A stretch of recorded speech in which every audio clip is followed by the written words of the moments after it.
This is Designing the Revolution, and it's chapter 15, Organisation Leadership. So in the last 3 or 4 chapters, we've been looking at doing stuff. We've got stuck into the situation and we've been saying, right, we have to do mobilisation, we have to do action, we have to do media and such like. And what we're moving on to now is something a lot of people don't think about, but definitely does have to be thought about, which is who's going to do the work? Always an important question. Who's going to do the work? And another important question is who's going to organise getting on with the work? Who's going to organise the organisers? And the great question of all time, which is how you make decisions. Who decides on the decisions? All right, so I'm going to do 3 chapters, 3 talks on all of this. The first one's broadly about power and leadership, which is what I'm going to talk about today. And then I'm going to look at the dynamo, which is this super exciting way of producing this positive feedback loop, this iteration of growth to get us into a place where we're ready to engage in the revolution proper, as you might say. And lastly, I'm going to look at the whirlwind dynamics, which is the ways in which an organisation I'm talking about, an ecology of different groups, is then propelled into the big time, as it were, through events, through the collapse of the economy, ecological breakdown events and such like. And that's going to be a segue, I suppose, into the next major part of this series, which is finally to talk about the revolution itself, as you might say, and how that is brought about, how it's constructed, and such like. Okay, so hopefully that gives you the direction of travel. So as I said, we've looked at mobilisation and sociability dynamics in that. We've looked at action, we've looked at media. I'm going to bring it all together. There's various sort of little bits and pieces that are going to feed into that system, which I'll talk about. And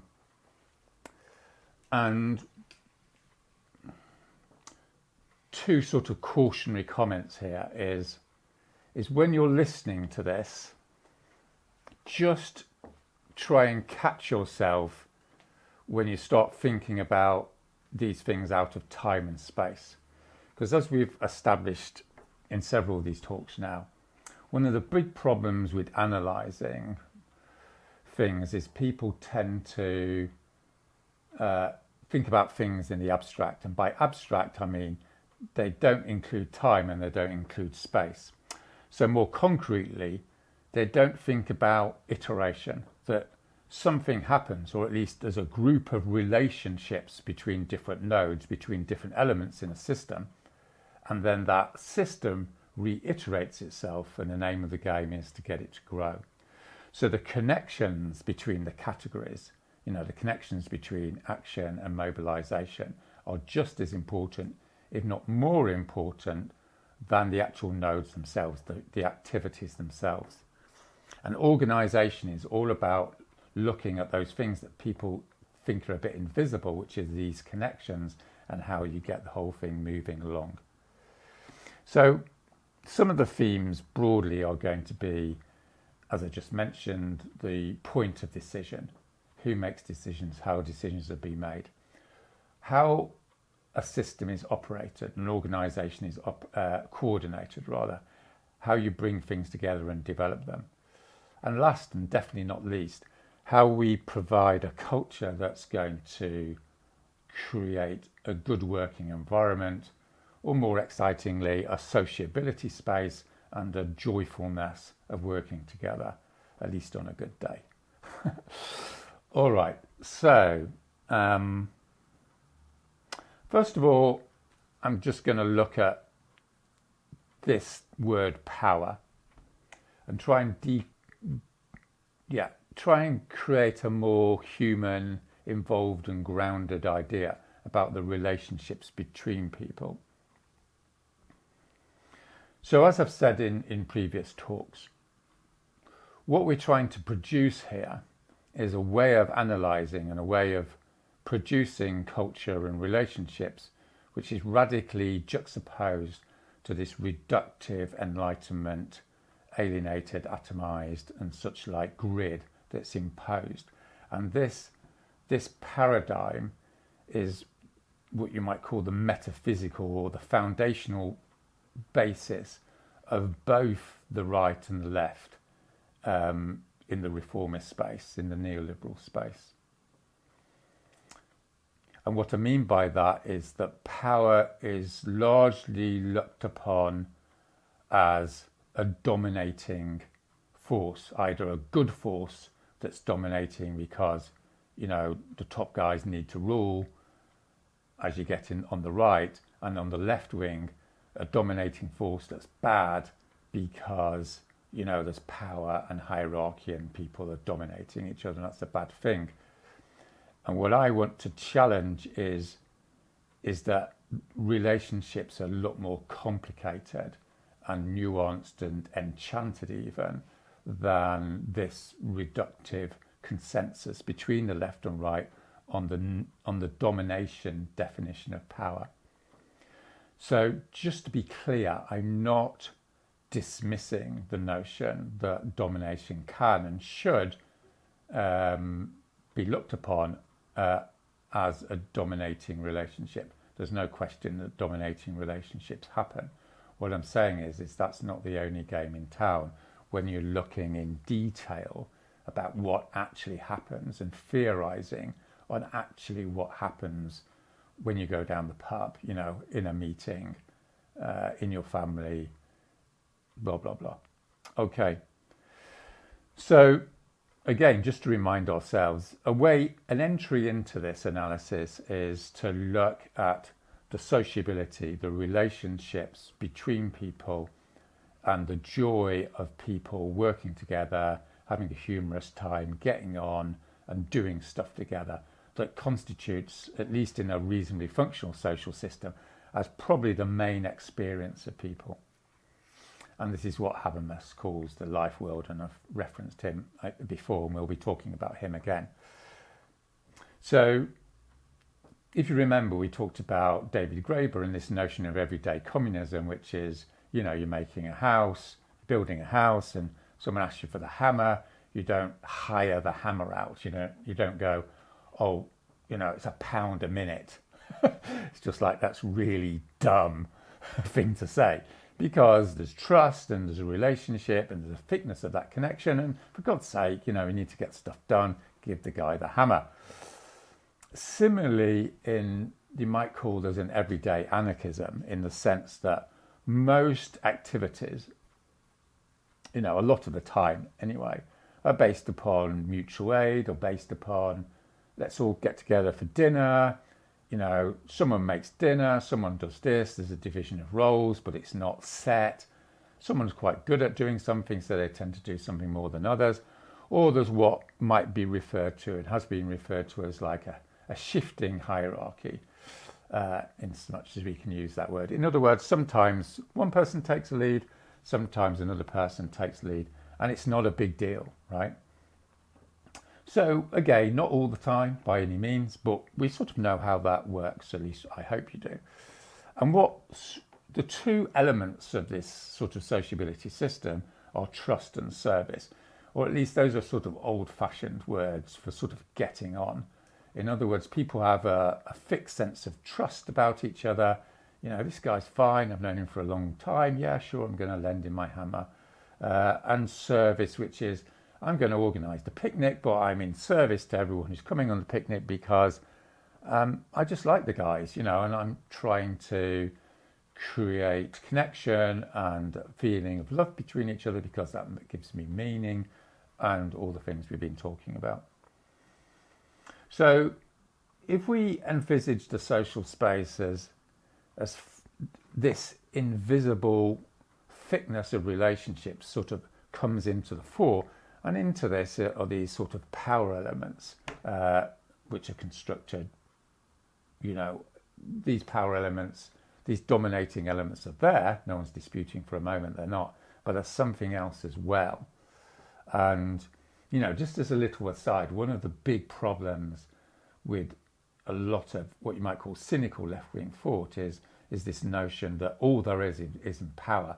And arguably this guy Foucault is responsible for this, or at least largely responsible for it, because what he was saying, and this postmodernist sort of suspicion of power thing, is all there is power, and all there is in relationships between people is this dominating logic, which, to be blunt, is a gross exaggeration and pretty miserabilist. Let's put it like that. So I'm just going to expand into a few other elements which are, again, create a more pluralistic orientation on what power can and could be. So another phenomenon is the notion of power as responsibility. So this is a bit of a provocation because, again, as left-wing people tend to go, well, power's privilege, it's being able to do what you want, But if you actually study groups, what you often find is a lot of people don't want power because power brings responsibility and it brings visibility, because someone has to make a decision. And whoever makes a decision can get criticised. They can get criticised because it's the wrong decision. And in left-wing horizontalist space, they get criticised because they're making a decision. And of course, in actual time and space, making a decision is inevitable. In other words, if you don't make the decision, you're making a decision to carry on as normal through time and space. So this abstraction of not making a decision doesn't actually exist in real life. So you tend to get, in horizontally spaces, in other words, spaces which deny the role of leadership or deny that decisions have to be made, you get this dysfunctionality of endless consultation, endless delay, endless question making. So it's one of the things which really winds me up in these sort of cultures is you say, we need to make a decision about X, and then people will say, well, yes, the thing about X is X, Y, and Z, and that raises the question of, and then you move on to the next person. So what people do is just introduce more questions because that's what the culture expects. Because if someone actually tries to answer the question, then they're accused of being dominating. You're actually suggesting something. Well, the act of decision from a Foucaultian point of view is the act of domination. Therefore, who wants to be dumb enough to actually answer a question and propose a decision? So you get this, utterly dysfunctional inertia culture. The other thing, of course, is, one of the taboos about power is it's actually quite boring because you have to go to loads of meetings and you have to analyse things. It takes a lot of cognitive space in your brain. And why would you want to go and decide something when you could be watching Netflix, and all that sort of thing? So again, we're starting to build up a more complex picture of what this power thing could, again, is one of the elements of it. So another thing is speed. So again, in sort of traditional horizontalist left-wing thinking, as I've just said, time doesn't exist. And the problem is time does exist. Surprise, surprise. In other words, there's deadlines. A decision has to be made by a certain point. And this is an objective reality. Let's say you're putting on an event. The event has a date.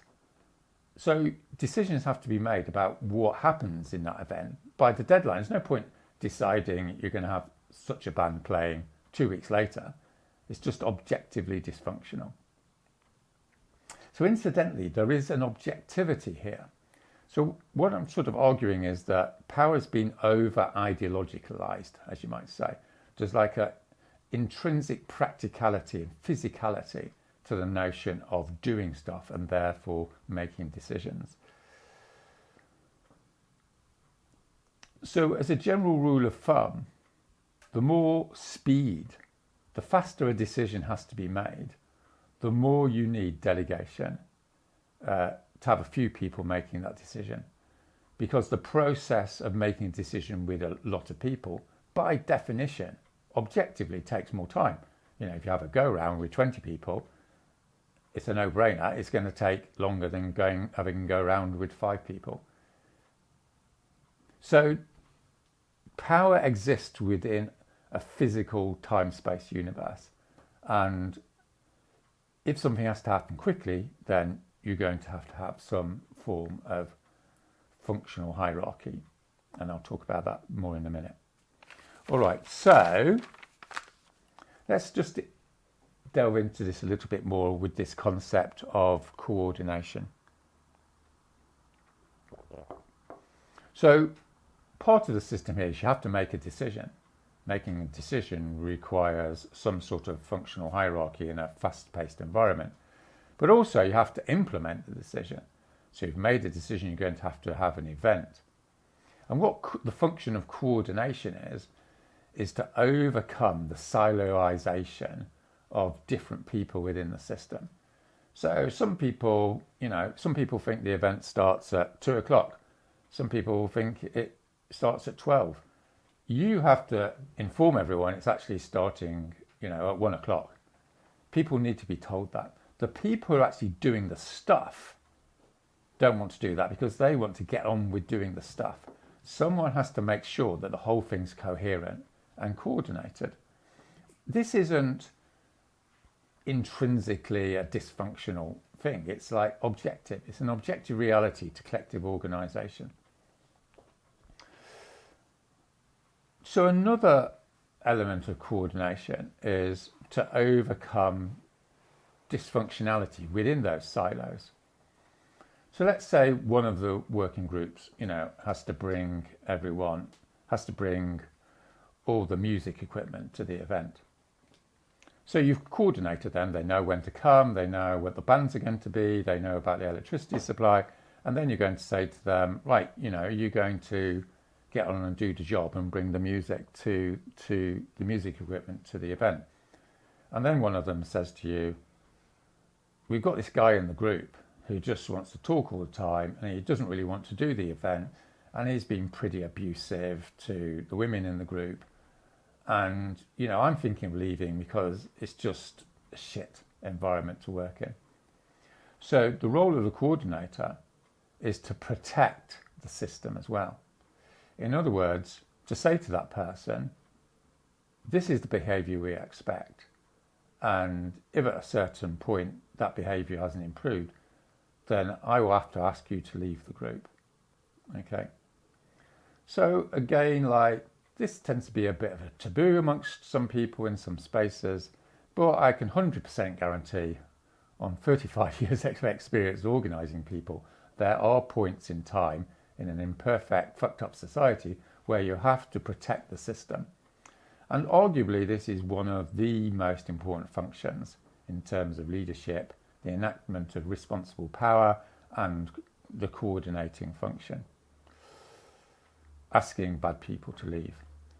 And incidentally, that doesn't mean you're being moralizing about it. These bad people, in inverted commas, might just be extremely individualist, which isn't necessarily a problem. Maybe they need to be doing their own thing.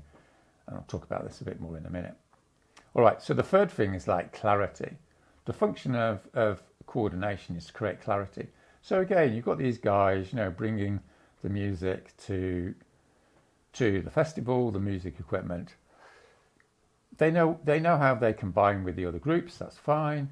You've asked some guy who's, disrupting it all to leave, that's fine. But what's the point of the music festival? What's the overall plan? What's the outputs? Why is it a good idea? So the role of coordination is to communicate the overall project. This is why we need the music. This is, the music equipment because we're doing this, we're doing that, and we're going to mobilise, and then we're going to take people down to London. So the coordination role is irreducible. That's what I'm trying to say. And obviously it can be done well and it can be done badly. So at this point, what I want to do is just introduce a massively powerful case study, in my view, which is the A22 network, which is, if you don't know it, is a bunch of civil resistance organisations around the Western world. And we'll be talking, I think I'm going to do a whole chapter on them. So I'll just briefly say that at least half of these projects, and about 12 of them, have become the biggest climate campaigns in their countries, which is an amazing top-line stat, as you might say.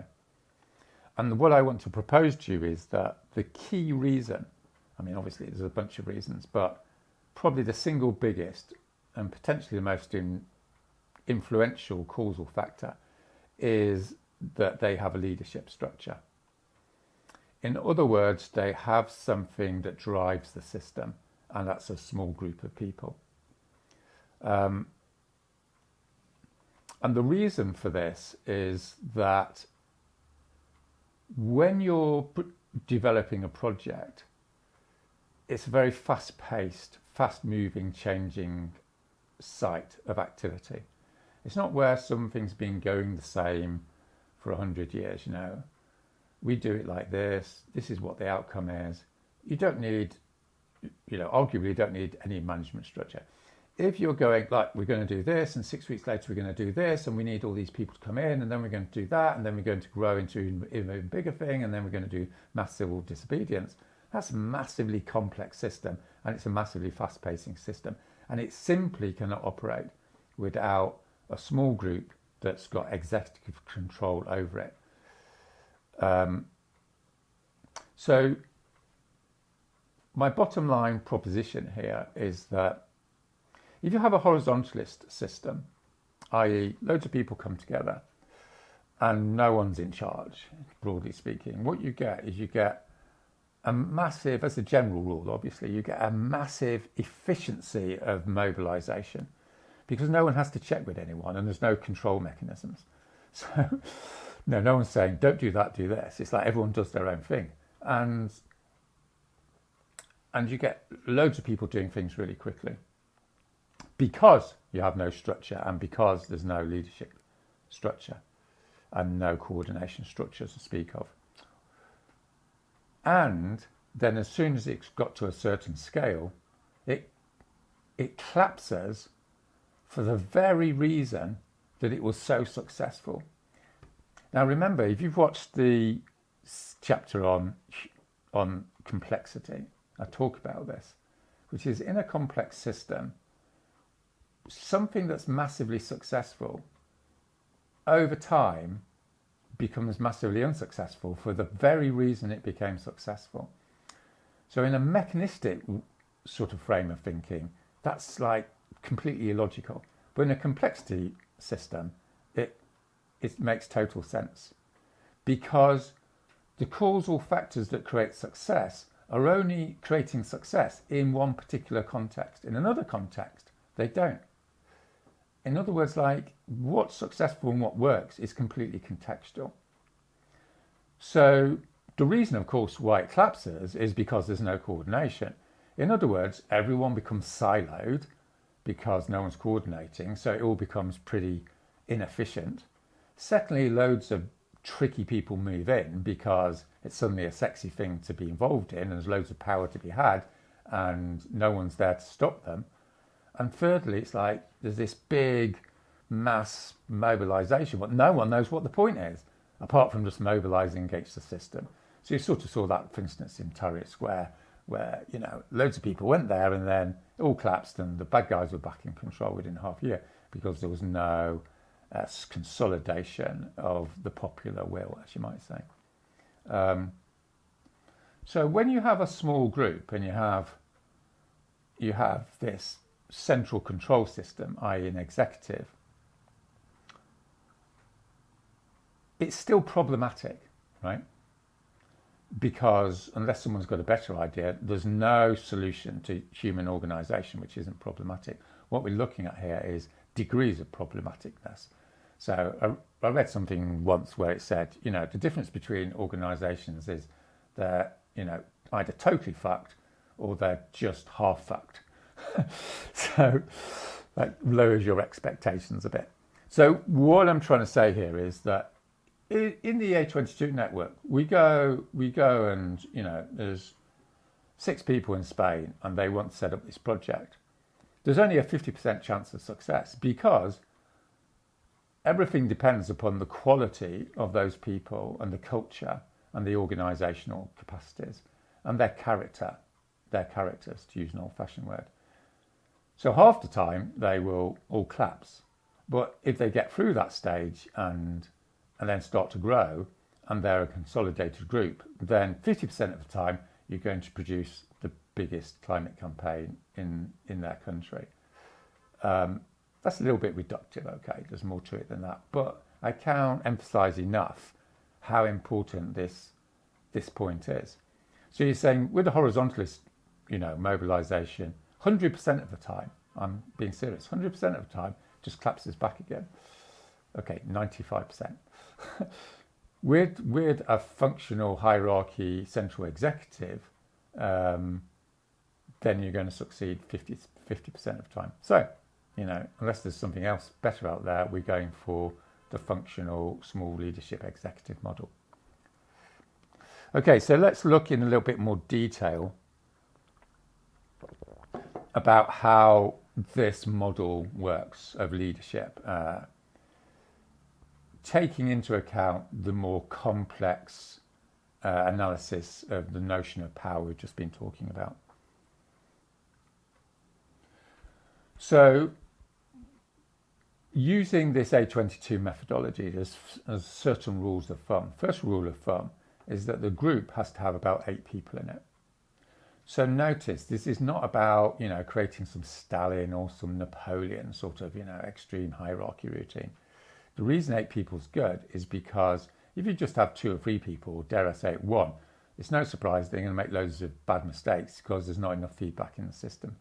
If you have more than 8 people, and this is a mathematical thing, as you start adding the 9th, 10th, 11th, 12th, 23rd person, the quality of the decision making goes down in 2 ways. Number 1 is the likelihood of the 9th person having a point which one of the 8 people is not going to say is pretty small, right? Because 8 people is covering quite a lot of the system. And certainly by the time you've had the 25th person, the likelihood they've got a bright idea that someone else hasn't is pretty much 0. Secondly, of course, when you're in actually the physics basically of a meeting are such that the number of connections between people goes up exponentially as the absolute number of people goes up linearly. So, let's say for the sake of argument, if there's 6 people, there's, 30 connections. If there's 10 people, there's 100 connections. If there's 20 people, there's 1,000 connections. I don't know, someone can go and do the maths, but it just goes off the scale. And you probably noticed this if you've been in loads of meetings, spent my life in meetings. If you have more than 8 people in the meeting, just starts to get clogged and people don't enjoy it. They just don't enjoy it because you're just sitting there while someone's waffling on about something and you don't really want to be in a meeting because that's not what you want to talk about anyway. So you've got this group. Another reason for having 8 people, of course, is that's fairly robust. If someone, has a big tantrum or something and leaves, there's 7 people left. If there's 3 or 4 people, if one person leaves, you lost 25% of your key group. So in other words, the organisation becomes less dependent upon one particular individual, but you've got a small enough number of people to make decisions quickly in this fast-moving context. And these people have to be dedicated to their job. As the thing develops, they have to meet 2 to 3 times a week. And they combine the strategy function with the coordination function, which, there's various literatures on whether or not that's problematic or not. But let's say, for the sake of argument, particularly in the first, until you get up to 500 people in your system, the beauty of having the strategy team and the operations team together is you've got the intelligence of frontline operating, coordinating, feeding into the strategy. The strategy doesn't make any sense unless you actually know what's happening on the front line. And I'm sure many people watching this have got that experience of people making strategy and they go that's ridiculous because we don't have the resources to do it or something like that. So you have 1-day strategy meetings because you need to be bringing things together and looking at the system. And then in terms of operations or coordination, you need to be meeting, regularly, 3 times a week. Okay, so what's happening with that? Oh, that's going astray. Okay, someone's going to go and sort out that. Someone's going to try and troubleshoot. Oh, there's not a document for that. Okay, I'll go and get the document. So you've got this continual flow of feedback and response in the system. Then the next step is to make the working groups. So then the working groups have a particular function, and in the civil resistance space, the functions are, mobilisation, actions, and media in terms of frontline activities. And then arguably, you've got this service groups like tech and mediation, people care, and such like. Right, it's a bunch of the finance, fundraising. The key point here is not so much what the nodes are, right? Remember, the nodes are important, but that's not really the main show in this chapter. What we're looking at is the bridges or the links between those nodes, and they are populated by this function of coordination. So these working groups are set up, and they're given a brief, and then they have autonomy within this brief to get on with stuff. And the subtlety and nuance here is what this whole political enlightenment, left-wing suspicion paradigm does is it juxtaposes autonomy and limit, which is stupid in the real world, because autonomy ultimately always has a limit. And of course, you can't have absolute limits because nothing gets done. You need to have some autonomy. So the name of the game, of course, is again to have a template. This is what you have to do. And then within that template, you have autonomy, and that has definition and clarity, and that's what the coordinator does, is provides that clarity. Your job, guys, is to go and bring the music equipment to the event. You're not supposed to be going off and sorting out the toilets, right? Your job is to do that. Within that role, you have autonomy. If you want to bring it in a van, or you want to go and get Joe's, bike, or whatever it is, that's your patch. And those groups only have 8 people in a game. And as they become bigger, they subdivide into, different bits of music equipment, let's say, or whatever it is, so that you get this balance between human scale organisation, i.e. everyone's in groups of 8, and things are tied together with this coordinator function. And this whole process, if it's done skillfully enough, is not some top-down thing, right? It's a top-down and bottom-up, or more, to use a better language, it's an integrative system. In other words, when the coordination group meet, they will have reports. So someone will come in from the media group and do a 15-minute chat. So it humanises the connection with that group, and you get to realise that there's a big deal going on there and it needs to get sorted out, or they've got a really good idea, and then you integrate it into the strategy. So people come and actually physically come to the meetings, they give short reports, every week, finance person comes and such like. Then you've got the issue of bringing people into the system and populating it. Okay, so this is where the culture comes in. So when an organisation is quite small, you have to have this really clear idea of what you're doing, and you can't just let anyone come in, because number one, they might have a totally different idea, which might be cool, but that's not what you're doing. And number two, they might just be a really crap person and be just really disruptive ideologically, or psychologically, or just be egotistical or whatever. So the deal is you do, like the project I'm in at the moment, is we're going out doing workshops. And the function of the workshop is obviously to look at something, some subject, but it's also to suss people out and go, haha, that person's intellectually cool, they're a good team player, and, they're a quality person. For this project, right, you're not making an ultimate moral judgment of them. Anyway, the upshot of it is you headhunt them. In other words, you take them to the side at the end of the meeting, say, look, this is what we need to do. I want you to help me to do this. And once they've done something with you, then you ask them to take on a role. So it's this gradual integration process. But it starts off with you going, you're a cool person, can you help with this?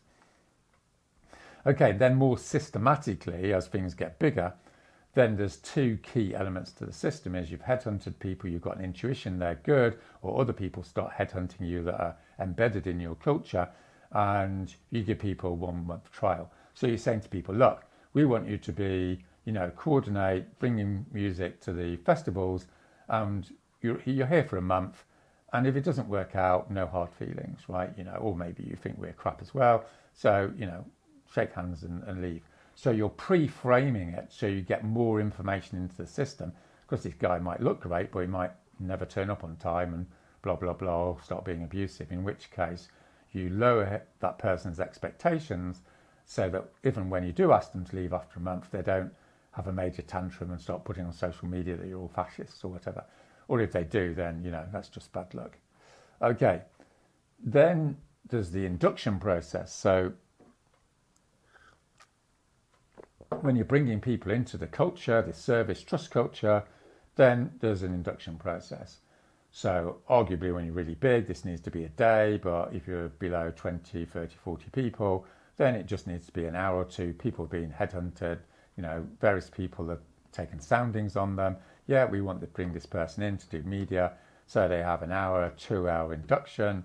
And at that induction, you're going to talk about, it's a trust-based organisation, it's a service-based organisation. What that concretely means is if you're asked to do something else, you're gracious about it. Obviously, if you've got a problem, who you talk to, basic good management stuff. And then you're saying the single biggest important thing you have to do is be a team player. What a team player means is it's give and take in the meeting. You turn up on time, you're calm, at least most of the time, you're conscientious, you're nice to people, you're not sexist, racist and all that crap. And that's more, this is the critical point, that's more important than being super cool at creating computer programs, right? You can have someone that's the best media operator in the world, doesn't matter. If they're not a team player, then they're not going to work, because the system's more important than the individual. In other words, you're creating this system of sociability where it's a joy to work with people. Every now and again you're going to have a bit of a row or something, but fundamentally it's a functional space in terms of sociability dynamics. And that's what team player is all about. In other words, like, it's the team that creates the solidity and creates the social change. It's not the individual. The individual the individual is the node, remember? It's like the actual collectivity that creates this this functional system. And as I said a minute ago, is, let's be clear, some people aren't team players, but they're really cool guys. So what those guys need to do is work in an ecological system with the process. So you might have some super nerdy guy who wants to do computer programs. That's great. You just outsource that, as it were, and say to him, look, I've got a job for you to do. Are you up for doing it? He doesn't have to come to meetings. He can just get on with it. And there's people out there, and that's totally fine, right? It's totally fine. This is not like, if you're not part of the collective, you're some sort of dysfunctional human being. That's nonsense. Okay, so you're building up this system of sociability, this organisation. You're iterating on it, which we'll talk a bit about in a minute, in the next chapter, and you're drawing in this ecology around your system. So a bunch of people say, we don't really like what you're doing. You say, okay, so you're going to have to leave because you're not part of this vision. And you say, but that's good, because you can set up your own organisation here, and then we can work together. We can go to London and have a demonstration. You come with your particular political philosophy or your own particular organisational philosophy. That's cool. We just turn up on the day. So it's not zero-sum game, which you get in these reductive power models. And as a slightly amusing aside, of course, when you do get dysfunctional individuals ideologically or personality-wise, really egotistical, or they have this ideological horizontalism, which is completely like dysfunctional, it's well, I was going to use the word funny, but it is sort of funny because what you're saying to these guys, of course, is that's fantastic. Well done. Maybe we're wrong. Maybe I am wrong. Who knows? I'm just some bloke at the end of the day. You go off and do it, and then they are forced, of course, to look in the mirror and actually take responsibility for their dysfunctionality. And if they don't succeed, they'll find out they don't succeed, and they'll only have themselves to blame rather than doing this, rather immature, you know, the leaders are oppressing me, that's why I'm unhappy routine. All right, so let's just look at the broader system and the role of design in the broader system. So in this dysfunctional, you know, neoliberal, miserable society we're in, one of the things we've identified is once you create an identity space, once you create an organisational culture, once you get in the media, once you start doing stuff, once it looks pretty cool, these dysfunctional individuals will come into it. And if you have an open system, a totally open system, then they'll self-select themselves into leadership roles, because leadership roles will attract dysfunctional, egotistical people. As the central group, you have to protect that, and you protect that system by not giving local monopolies. Now, this is quite complicated, and we're going to talk about it more. But one of the problems with many social movements in the Western world is, you know, you've got the horizontalism problem, which is they rapidly expand and then collapse. And then you've got the inertia problem, that you create a lot of structure and then groups form, and then they don't want to do what you want them to do because there's some guy who's taken control of them, or they've been infiltrated and all the rest of it. And they say, well, we're Bedford, you know, we're the Bedford branch, and you're going, oh my God, we've lost Bedford to the, you know, these hard left people or whatever. So what has to happen is you have to say, right, okay, you're a team, and the coordinators are only there to the extent that the central team wants them to be there. So that's one control mechanism. The other control mechanism is, look, you're just organising for this event, for this campaign. At the end of that campaign, we're reforming the groups. So if half the people in Bedford go, oh my God, you know, this guy is terrible, then they can go, oh, we're gonna create a new Bedford group. We're going to be the Bedford Rovers or whatever, right?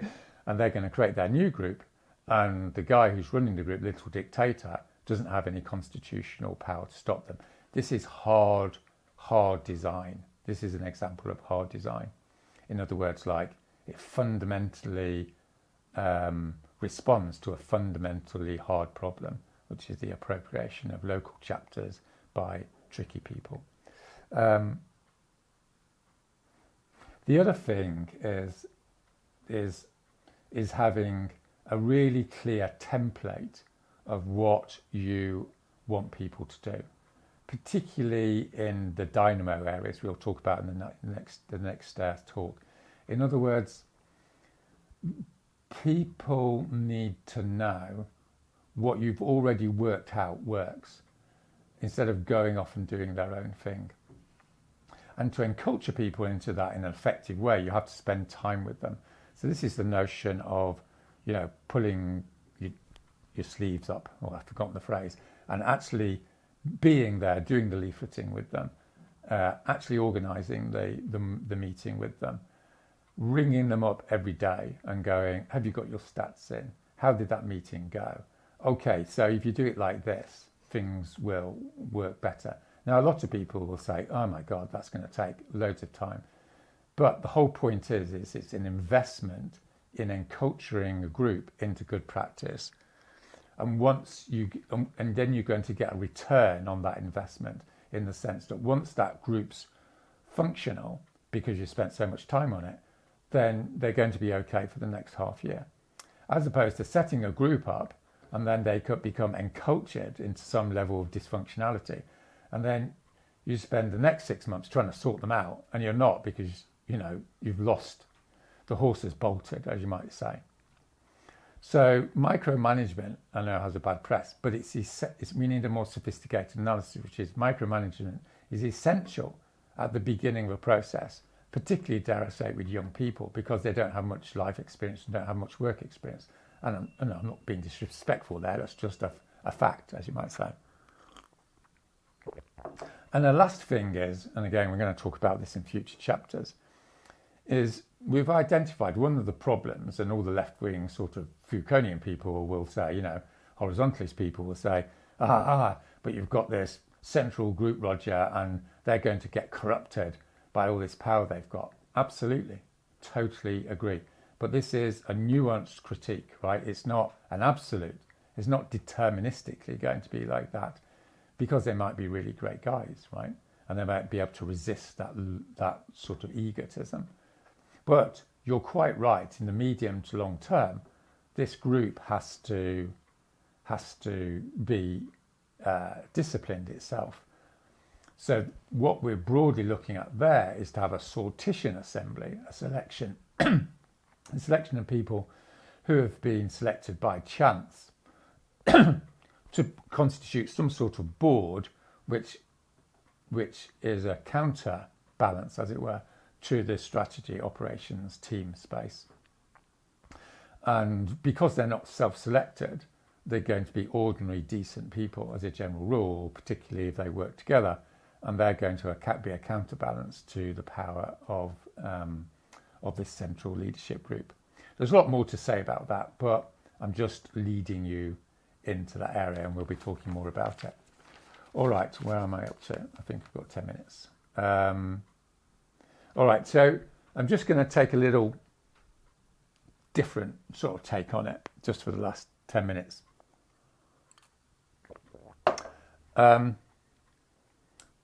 So really, this chapter is called Organisation Leadership, and I've mainly talked about power structures, but the bottom line is power is enacted through leadership. And so I want to take a little look at this leadership concept. I'm a bit nervous about doing it because you know how it is. There's 1,001 books on bloody leadership. But I'm going to give some pointers for this project, the civil resistance sort of project. And I want to use this quote from Shakespeare, for better or worse. So this isn't the exact quote, obviously. But in one of his plays, one of the guys says, people are born great, they achieve greatness, or they have greatness thrust upon them, which is always one of my jokes, is, you know, greatness is thrust upon us. Anyway, so let me just take these in 3 steps. So some people are born great. So this is a real taboo in sort of progressive left-wing circles, horizontalist circles. But unfortunately, dare I say it, it's ideological. The fact of the matter is, in any human group, there will be people who are really good at leadership, which is a complex of different abilities. So let me make clear, it's not an absolute ability to leadership. It just means they're really good at that complex of functions. In the same way as some people are really good at painting pictures and some people are really good at playing music. You know, there's always a normal distribution curve on any human functionality. And you've got the long tail. Some people are really bad at one side, some people are really good.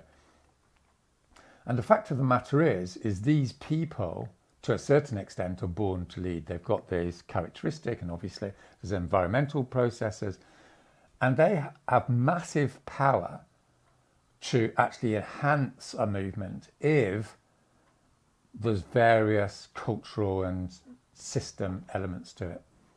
And one of the key elements to this is that they are not actually the people in formal power. So a classic example of this is Gandhi. So Gandhi was enormously, you know, talented guy. Let's not beat around the bush. He had loads of problems, but, you know, compared with millions of other people, he had charisma, had organisational ability, he had strategic sense, and he had an enormous sense of humility. Didn't make him perfect, but the point is he wasn't a Stalin, right? He wasn't a Putin. He didn't control the Congress Party in India. What he was what you might call the source in some literatures. In other words, he had a lot of power, but he didn't have formal power. There was the Congress Party with their leader and what have you. But if Gandhi came up with a great idea, it was likely to be a great idea, so people accepted it. And you see a similar dynamic with Martin Luther King, where everyone would get together. There'd be 25 key organisers in the room. They'd have this big discussion. You know, they'd all fall out with each other, walk out of the room. It was all passionate stuff. And at the end of the weekend, they'd start to be looking at creating some format, some strategy of what they were going to do. And the role of Martin Luther King, broadly speaking, was to be the cool guy in the room who sort of raised things that no one else had thought of. And there was, some people sort of said in the books written about this process that it had to go through Martin. So if Martin didn't think it was a good idea, they probably wouldn't do it.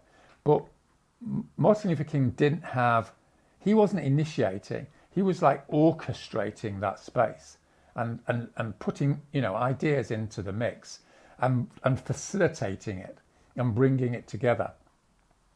And it had the functionality, right? So this idea that this is, this reductive left-wing suspicion routine of Martin Luther King comes into the room and dominates everyone in some sort of reductive way. That's not how it worked. Which isn't to say, right? Which isn't to say there weren't problematic elements to it. But we're doing a real-world analysis here. So this connects with this idea of Taoism. I don't know if you've read this sort of philosophy, but this is basically what this philosophy is saying is the most powerful people no one really knows about, right? But, they're the people who get things done and don't have the big ego, but are very talented and influence things behind the scenes in a productive way. And without wishing to sound too big-headed, as it were, this is broadly what I do when I help groups work. The first time I have a meeting with them, I'm going to go, I'm not in charge, you're in charge. If you want to get rid of me, then you can. I have no formal power. I'm only here to advise you. If after 3 weeks it's not working, just get rid of me, right? That makes me entirely accountable to them. They have formal constitutional power to say, we don't want you in the group anymore, Roger. And that keeps me on my toes, right? I'm not going to get lazy. I've got to work hard for them. And the bottom line is, if I don't come up with good ideas, then what's the point of having me anyway? And the paradox, of course, is because they have the formal power, I paradoxically have more power because I'm not in competition with them. They're the people who decide. If I controlled it as well, then there could be like ego problems in the group because someone will say, well, Roger's only getting his way because he's this bloke who's in control, But that's not the case when I'm in this sort of advisory role. So again, a bit more sophistication about being born great and these individuals. We're not juxtaposing, bringing them in, make dictator. We're not shaming them and pushing them out. What we're doing with these people is saying, bring them in, but have a sophisticated process of integrating them into this power system. Okay, so achieving greatness. Okay, so this is important, obviously, is what we want to do is structurally and systematically create a leaderful movement. So there's been some discussions in some of the literature, a leaderless movement, leaderful, whatever. I don't really care what phrases we use. It all depends what we're trying to say. Concretely, let's talk about this concretely. Let's say you've got 1,000 people in your space, right?